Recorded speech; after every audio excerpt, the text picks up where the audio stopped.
रे स्वार्थपर मनीष तते मु एई पिठी बसाई कुआड़े कुआड़े न बुलाई केते रोजगार न देइछि निजर स्वार्थ सरिबा परे मते अधा रास्तार एका करी चली गलु। तोर मने अछि कि नाही से दिनर कथा तो पुओ को खुशी देबाकू मो पिठी मु केते लोकंकु बहिछि जे बसिला से तो हाथ को टंका बढ़ाई देला। केते टंका मिलुछि मु तते केबे भी हिसाब मागिनी जेतेबेले जहा देलु सेतिकिरे मु संतुष्ट हेली। मो बयस थिला बेले मते जेमिति नचैछु मु सेमिति नाचिछि दिने हेले भी तते अभियोग करिनी। एबे बुढ़ा होई गलेनी चाली बुली पारुनी पाकुआ पाटिरे किछि आउ रुचुनी आउ एतिकी बेले मते तू धोखा देई छाड़ी चली गलु तते धर्म सहिबनी रे धर्म सहिबनी।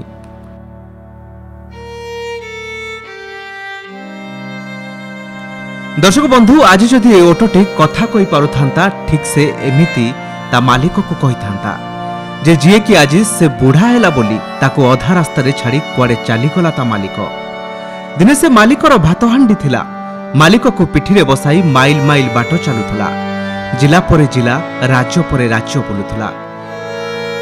मेला यात्रा रे लोकन को पिठी रे बसाई मालिक पई तेल लुण जोगाड़ करुथला जीवन सारा मालिक पई खटिला आ शेष समय मालिक ता मुह चाहिलानी ता देहर बड़ नाही बोली दाना मुठे देला नाही।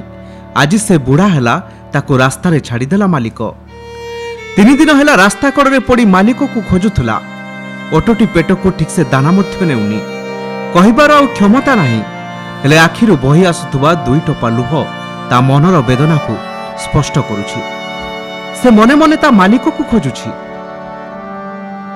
खोजिबनी बा केमिति जहा पाखरे सारा जीवन बितेइथिला जीवनर शेष मुहूर्त रे ताकु बा भूलिब केमिति।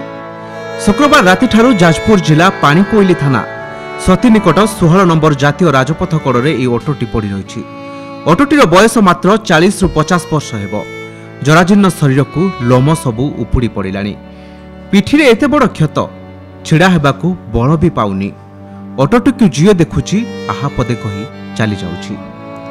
दर्शक बंधु उत्तर प्रदेश बनारस अंचल प्रतिवर्ष नवेम्बर किंबा डिसेम्बर बेलू 4 रु 5टी ऑटो को नहीं सेमानक मालिक माने दल गढ़ी ओडिशा को आसंती।